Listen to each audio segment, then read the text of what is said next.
once you've started this company, how did you decide how much to grow it and when? I mean, how do you make that scaling happen? So frequently that's not in your control. You just try your hardest, do your best, and the market decides how much growth to give you. Okay, you can maybe you have a few levers to tweak. So we started Naukri in '97 as a small, what we thought was a small idea in the company, and the company was doing other stuff for 7 years before that. Right place, right time, worked hard, worked smart, got lucky, whatever. The traffic interaction just took off. Yeah, and when that began to happen, we also began to get revenue. In the first year we did 2.5 lakh rupees of revenue, which is tiny, and we lost a lot of money, obviously. But in the second year, the revenue multiplied 7 times. Now, I had never seen anything multiply 7 times in a year, even of a small base. So by the middle of the second year, when I saw this revenue multiplication happening, we said, hey, maybe this is a big idea after all, not just a small idea. Okay, which is when we stopped doing everything else and just focused on this. Now, we were still bootstrapping and running with our internal resources, but that's fine. I had never thought of venture capital. But in April 2000, at the fag end of the dot-com boom, we raised 7.3 crores for 15% of the company. Now, we got lucky. It was a dot-com bubble valuation, but it was just at the end of the bubble, so we didn't have time to spend the money foolishly. Well, lucky. Okay, so now we had the money, right? And but the market had melted down, right? And we had an investor who was obviously looking at return on that money, and therefore we now had pressure for growth, right? So there was external pressure for growth, which meant that to give a return on that money at that valuation, we had to really grow fast. So there was that stimulus. But really what enables growth, according to me, is apart from the fact that the market is ready and willing to give you that growth, is the quality of people you have. So I think what we did really well, and we got really lucky at, was we got some really good people. We of course gave away a lot of stock and ESOP, and which I think is essential to do if you want to get and retain good people. So when there was a point in time when I owned, between my wife and I, we owned 100% of this company. But if I leave out the venture capital dilutions and I leave out the IPO dilutions, then we probably gave 45% to people who made it happen, which is significant. But it's not, they were not, but clearly we did not want employees who had ESOP, we wanted partners. Otherwise it would not happen. So we got some really good people who are still with the company, and that's why it's grown. So I think the first thing about growth and scaling up is getting the right team, really good people for that job, people who can stay with the company and not just be good when the company is small, also be good when the company is big. So they have to be scaling with the company. That's the first. That's a given. That has to happen.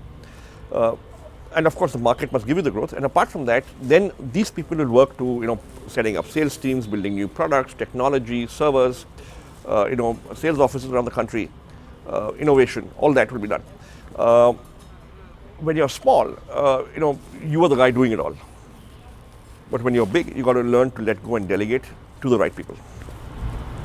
So once you've set up the foundation, and obviously the growth will happen according to the market, but also your hard work too. How do you decide how to kind of meter it? You could grow your, if you have good people, you could recruit 50% growth, or 100% growth, or 1% growth. How do you decide that? So obviously, you go out and try stuff, and you try and see what's working, then you decide to back it. And before we raised venture capital, we were selling by direct mail. Right? And we were doing 3 lakh rupees a month of revenue. Now Hitesh Oberoi, who's the CEO now, he joined, and he was looking after sales and marketing. Okay, and he said, listen, I don't like the direct mail thing. Do you mind if we hire a few salespeople? Now we had venture capital in the bank. I said, sure, try it. So he hired 4 or 5 people in Delhi and said, go out and sell, feet on street, just 4 or 5 people. And he learned very quickly that a good sales guy can return 2.5 times of his total cost to company every month within about 3-4 months, given the product we had and the market we had. And we figured that we were barely scratching the surface because we had some 3,000 or 4,000 clients only by direct mail. And he said, listen, this can scale up. And he kept on hiring salespeople in Delhi. And then he opened Bombay, then we opened Bangalore, and then before we knew it, in about 2 years' time, we had a 250 strong sales team around the country. and they were all selling several times the cost to company, and there is no variable cost in our product really, okay, because it's an online product, and that's how we scaled it up. So we struck something through trial and error, something that seemed good, and then we backed it, and the market gave us the growth. Now, could we have done it twice as fast? Maybe, I don't know, but I think we did pretty well. Okay. And if you look at the role of venture financing as it grows, the firm grows larger, and you get into the mezzanine round and the IPO round, could you characterize what you had to do for the business to make those people more receptive to you? So I'll tell you, we got our Series A round from ICICI Venture. We got lucky. We got money that we probably didn't deserve, at a valuation we certainly didn't deserve. Okay, but that's the bubble. I think what's important is that we were able to put that money to good use. We did not blow it up like several other .coms at that stage. We put it to good use, and we were able to scale up the company to a point where ICICI, when they exited, they got a 28.5x return, which is some sort of record. Bravo. Okay, in India, and this is after they investing in the bubble valuation. Yeah. We did not do a further round into the company after that, but we did do a secondary with Kleiner Perkins and Sherpalo.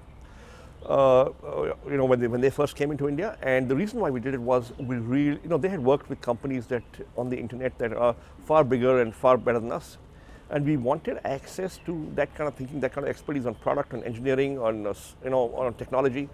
We wanted to be plugged into the valley, where all the cutting edge work was happening, because in India we were one of the highest traffic sites, so we were learning by doing. There was nobody else to learn from, so we got them for learning.